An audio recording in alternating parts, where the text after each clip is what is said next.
tonight, a report on how the Moses Lake School District is replacing 3 school buses and when a warming shelter for the homeless is set to open. What's happening in sports, Sean? Moses Lake Wrestling takes on Wenatchee, and the Big Bend Lady Vikings hit the road to face off against Olympic. Here's a glance at our Weather Center forecast.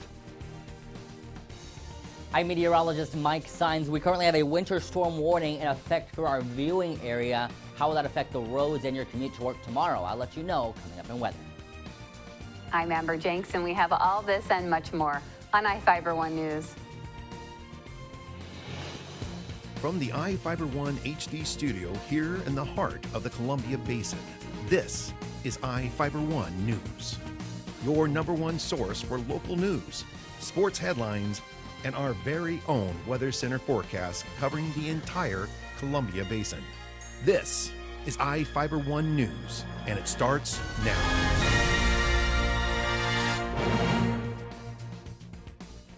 A fire damaged a home just after midnight on Wednesday in Ephrata. Firefighters responded to the 1200 block of Yakima Street Southeast for a fire in a bedroom at a residence.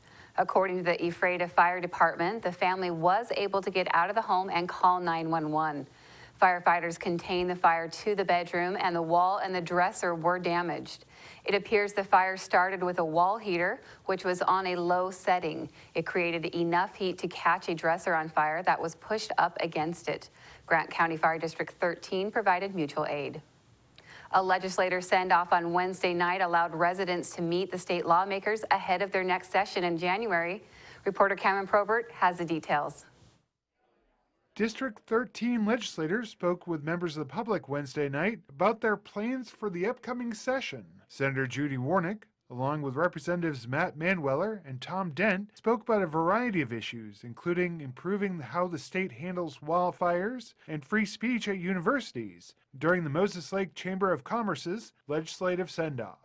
Warnick told the crowd she's focused on issues around the drought, including issues with the Odessa aquifer. I can't legislate more water, but I can help with some funding so that the farmers can buy water from other areas that might not be using it. Manweller is serving on the Labor and Finance Committees during the next session. He expects to see similar tax proposals to last year. There's always something new to tax, right? And so in that sense, Republicans in the House generally play defense in the sense that we find ourselves saying no, no, no, and generally saying our message has generally been live within your means. Dent is serving on the Early Learning and Human Services and the Ag and Natural Resources Committees. He is continuing to work on a Kids Caucus, which is examining ways to improve the foster system in the state. 3 years ago in Spokane County, 80% of the inmates in Spokane County Jail have been foster kids. And I truly think we can do better than that. For iFIBER 1 News, this is Cameron Probert reporting. The Moses Lake School District is receiving $75,000 from the Environmental Protection Agency to help replace 3 obsolete school buses. Moses Lake was one of 3 school districts in the Pacific Northwest to receive federal funds under the EPA's Clean Diesel Rebate Program. The funds are used to upgrade or replace school buses so they produce fewer pollutants like nitrogen oxides, which can affect people with asthma or other lung issues, according to EPA officials. District Transportation Manager Wes Kelly said his plan is to replace 3 of the 9 buses that have been in service since 1991. The average size school bus costs about $100,000, and the rebates will help offset a portion of each purchase. A man was sentenced to 2 months in jail after he was accused of robbing a man inside a Moses Lake home at gunpoint. Elizar Ramos, a 36-year-old Moses Lake resident, entered an Alford plea in Grant County Superior Court to theft in the 2nd degree. The Alford plea means Ramos doesn't admit to committing the crime, but felt he would be convicted of a crime if his case went to trial. Prosecutors initially charged Ramos with robbery, but it was lessened as part of a plea agreement. Chief Deputy Prosecutor Alan White stated the decision to lessen the charge was made because the victim wasn't cooperating with the prosecutors and they never found the gun. Ramos allegedly went to a home on August 13th with a shotgun and forced his way into the home. He allegedly went into the kitchen and threatened another man with a gun, then stole the victim's cell phone. Now we take a look at people being sought by law enforcement. This is Sheriff Tom Jones with the Grant County Sheriff's Office. Each of the people you see here have a warrant for their arrest. If you see any of these people, we ask you do not attempt to detain or apprehend them, but call us at 509-762-1160 or send us an email at crimetips@co.grant.wa.us. If the person is presenting a danger, call 911. With your help, we can bring these people to justice and make our community safer. We'll be right back after this.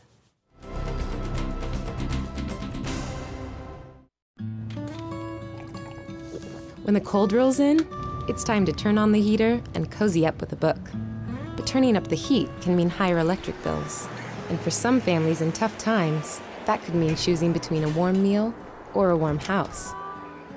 For decades, people like you have extended a hand to help local families in need pay those winter electric bills. Share the warmth this winter to help keep your neighbor warm by giving a little when you pay your Grant PUD bill.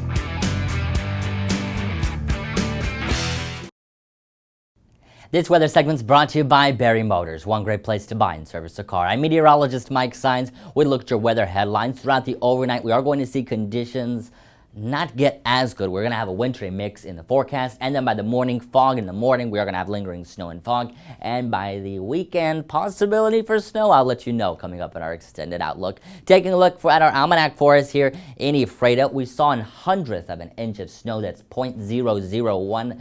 The sun set for us right around 4, but you didn't see it because it's snowing. Low of 28 degrees for us here in Ephrata. Temperatures have rebounded somewhat, just a tad. We're in the 30s now with snow currently present. And as we take a look at our futurecast model, that's also reflecting the snow that's going to continue throughout the overnight. We're going to have a plume of moisture continue to make its way in here thanks to a low pressure system. As that makes its way in here, look at this pink area here indicating areas of sleet, and that also causes the formation of ice. Again, we're up towards the northern portions of our viewing areas where they will be seeing the majority of the snow, and then we are going to see things taper on out by the time we head into Friday. This is going to be mainly an overnight event. Now, the National Weather Service has issued a few watches and warnings here for you. As I pop that map out for you, you see that there is a winter storm warning in effect. This is until Friday. This is 10 a.m. This is this entire area here shaded in pink. That does include the Yakima Valley region as well as just east of the Seattle region. And we can expect to see 4 to 7 inches of snow, and this is going to cause hazardous road conditions. Again, that's the winter storm warning shaded in pink. And in the blue area, this is also in effect until Friday, 10 o'clock in the morning. This is the winter weather advisory that does include Tri-City as well as Ephrata and Moses Lake. We can see anywhere from 2 to 4 inches of snow, also ice accumulation, and the highest accumulations of snow is going to be north of Interstate 90. Now, talking about ice accumulations and road conditions, be sure to have your phone by you before you head out the door. Call 511, folks. This is going to be where you can get the latest as far as road conditions go, because road conditions are going to decrease as we head into the overnight hours. Taking a look at snow accumulations, we can see that in towards the Yakima region, going to see over just 2 inches of snow and possibly about half an inch of snow for us here locally. Taking a look at our extended outlook, as we do see conditions improve just slightly, but then we have another system make its way in here. Calling for tomorrow a 20% chance to see some snow across the region early in the morning, also a mixture of fog. Partly cloudy for Saturday. Sunday into Monday, another round of snow makes its way in here, folks. So definitely do keep that in mind. Bundle up tonight and stay tuned, everyone, because sports is coming up next. To save some energy, I've used Einstein's mass energy equivalents to design the haptic suits you see in front of you. They will maintain our core body temperature while we completely turn off our heat and air conditioning. With the money we save on our Grant PUD bill, I'll be expecting that trip to Disneyland this year. You don't need to be a super genius to save energy and money. Visit grantpud.org to learn how. The new flamethrower cheeseburger now with a $5 lunch. I'm going flamethrower today. Remember what happened last time? I'm going flamethrower today. Gary, do you remember what happened last time? I'm going flamethrower today. Remember what happened last time? Comes with a Sunday now. I can handle it. You know your body, Gary. Go flamethrower. Now the DQ $5 lunch comes with the new jalapeno bacon flamethrower cheeseburger, plus fries, drink, and a sundae. This is fan food, not fast food. It's always fun when rival Wenatchee heads to town. The Chiefs are ready to show the Panthers why they are the defending 4A state champs. It was a big home match for Moses Lake Wrestling hosting Wenatchee. The defending 4A state champs didn't disappoint, destroying the Panthers 64-6. Cole Deaver got things going for the Chiefs with a win by decision. Caleb Alvarado kept the pace rolling with a win by decision. Then Thomas Ham recorded the first pin of the match for Moses Lake at 113 pounds.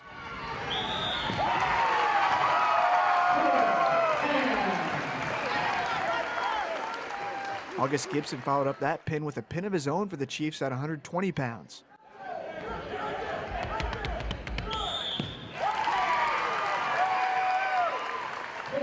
Wenatchee achieved their only points in the match by the way of forfeit at 126 pounds.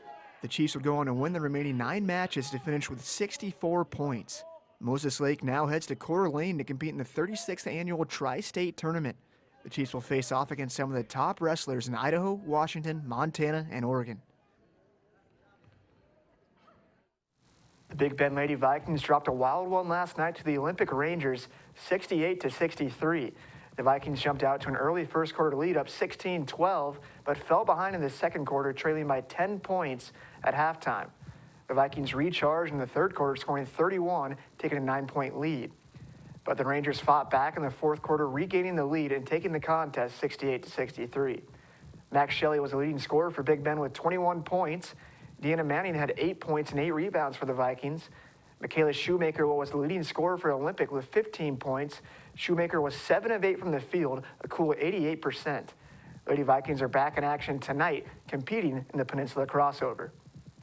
The Seattle Seahawks have re-signed a familiar face. Former second-round draft pick Christine Michael has rejoined the team after injuries to both Marshawn Lynch and Thomas Rawls. Michaels was traded before the season started to Dallas for a 7th-round draft pick. Michael has great physical tools, but has been inconsistent throughout his NFL career. This might well be Michael's last shot at showing he belongs in the NFL. The Hawks take on Cleveland this Sunday at CenturyLink Field. The greatest U.S. women's soccer player of all time, Abby Wambach, took the field for her last time last night against China. Here's a look at the all-time leading goal scorer's last appearance in red, white, and blue. The United States women's national team for the last time. Tonight's captain, number 20, Abby Wambach.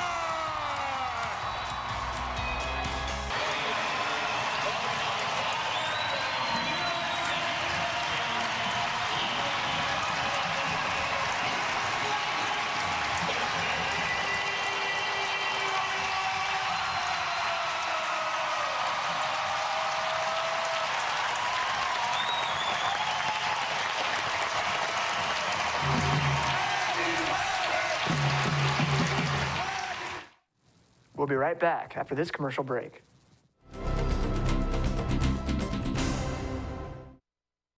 You don't have to drive to Seattle for exceptional cancer care. Confluence Health's cancer program delivers world-class care close to home. We have a highly experienced oncology team in a state-of-the-art facility, and we're a member of the Seattle Cancer Care Alliance, which gives our patients access to world-renowned therapies developed at Fred Hutchinson, the University of Washington Medicine, and Seattle Children's. Together with the SCCA, we're delivering world-class cancer care close to home. Well, one thing I knew from being a patient myself was that a dental office is a scary place to come to. And so we wanted everything possible to make sure that our office is a comfortable place for our patients to visit.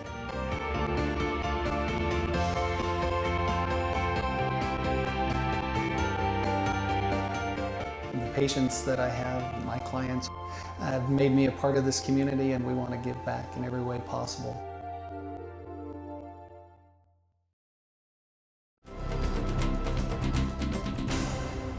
Our Our spotlight story tonight is about how the Lioness Club of Moses Lake helped a family affected by domestic violence. Reporter Jeff Chu has the story. Lioness Club of Moses Lake members made another needy family happy this holiday season with gifts club members bought. The Lionesses adopted a family victimized by domestic violence through New Hope Domestic Violence Services in Moses Lake. Money for the gifts was raised through the sale of space burgers. Lioness Club members sell the popular food item from their booth at the Grant County Fair every year. Moses Lake Lioness District President Terry Sells said the gift donation to a New Hope family is just one of the club's charitable goals. Our goal is what we make, we give back to the community, and this is one of the things that we like to help with. We adopt a family or two. This year we did more with one family so we could make it funner for them.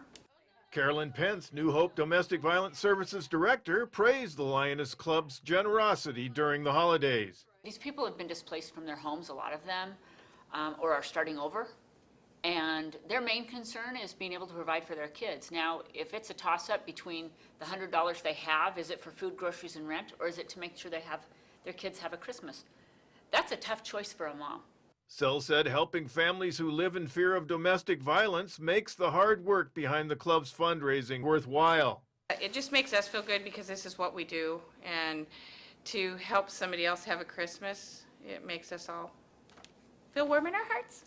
About 30 Lioness Club members work to sell hundreds of space burgers to make the fundraiser a success. When the fair is at full bore in August, the volunteers work from 7:30 a.m. to 1:30 a.m. the next day to meet the space burger demand at the fair.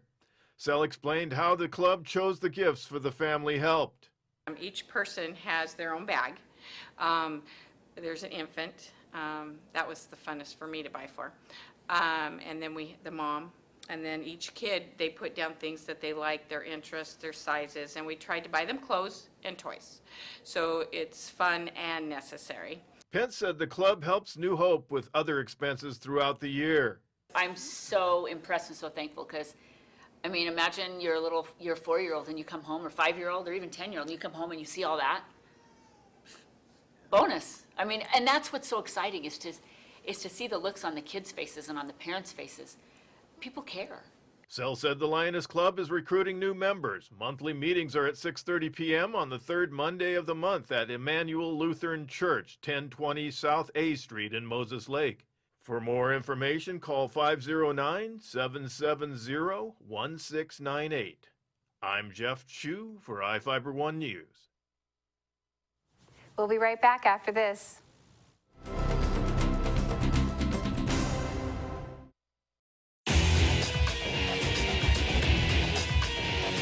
We are real students, and this really is our college. My dream will change the outcome of my life. My college is allowing me to achieve my dream. My dream is to be a pilot. My dream is to be a nurse. Only you can determine your dream. Big Bend will help you get there. What's your dream?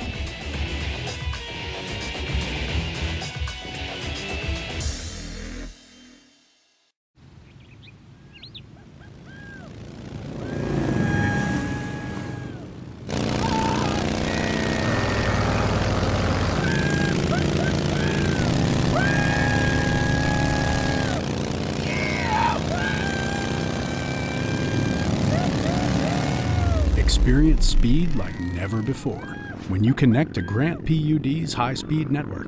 Visit grantpud.org to learn more.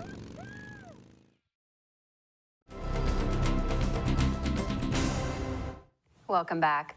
A man allegedly broke into his estranged wife's home and tried to set it on fire. Arkady Stoyan, a 44-year-old Soap Lake resident, reportedly broke into a home near Soap Lake and tried to set the home on fire. According to court records, his brother-in-law allegedly stopped by the home and confronted Stoyan. The suspect reportedly grabbed a knife and a pizza cutter and threatened the other man. When deputies arrived, they arrested Stoyan. The suspect allegedly hit his head on a patrol car several times and tried to hit his head on the pavement. The suspect was treated at Columbia Basin Hospital before being arrested for attempted arson, burglary, malicious mischief, harassment, and violation of a protection order. A warming station is preparing to open on 3rd Avenue in Moses Lake in January. The Grant County Homeless Task Force is planning to use the former location of the Boys and Girls Club as a spot for people to warm up, receive a hot drink, and get some food for January and February. The station is expected to be open between 8 p.m. and 6 a.m. daily. The task force began investigating opening a warming center for the homeless earlier in the year and hope to use the next 2 months to determine how many people need the center. The Boys and Girls Club of the Columbia Basin is letting the task force use the building for 2 months while they decide whether to sell or lease it. A men's group from the Moses Lake Church of Jesus Christ of Latter-day Saints is volunteering to staff the center and is receiving training from a group in Yakima operating a similar station. A man was sentenced to 46 days in jail after breaking windows and stealing from at least 2 Quincy businesses. Kennedy Morales, a 25-year-old Quincy resident, pleaded guilty in Grant County Superior Court to 2 counts of burglary and 1 count of theft. The charges weren't changed as a plea agreement. Judge John Nodell followed the attorney's recommendation and sentenced Morales under a first-time offender waiver. He was sentenced to 46 days in jail. Businesses in the city experienced a string of burglaries starting on September 16th. The suspect would approach a window with a brick or stone, break it, and enter the store. According to court records, Quincy police found clothing worn during 2 burglaries and several stolen items from 3 burglaries at Morales' home. In Northwest News, a case that landed a college student in the hospital cost the city of Seattle $100,000. Now the police officers involved face a federal investigation. Coma's Lindsay Cohen reports the confrontation that started with a noise complaint now involves the FBI.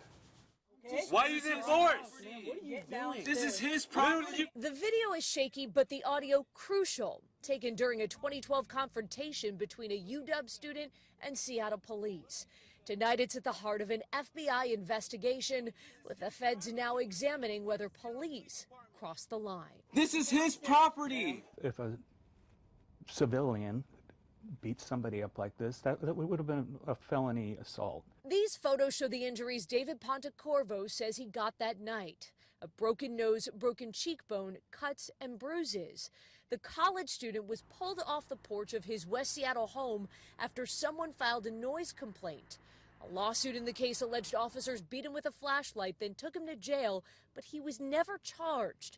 The city settled out of court. It shows that these guys don't have the judgment and the patience that they should have as officers. The FBI is now looking into what happened that night, seeking photos, records, and witnesses. And it isn't the first time the feds have probed SPD. Put the knife down. Put the knife down. After this 2010 shooting of a Native American woodcarver, the feds found a pattern of excessive force within Seattle police and ordered an overhaul the Department of Justice still oversees. You're on camera? You're on camera? Tonight, SPD isn't saying much about this new FBI probe, other than that the chief referred the matter to the Office of Professional Accountability just this morning. The officers involved remain on the job. I don't like here in this progressive city thinking that these are the types of officers on our force. They should have been disciplined in some manner. That's going to do it for us here at iFIBER 1 News. We want to thank you for watching, and we'll see you again tomorrow.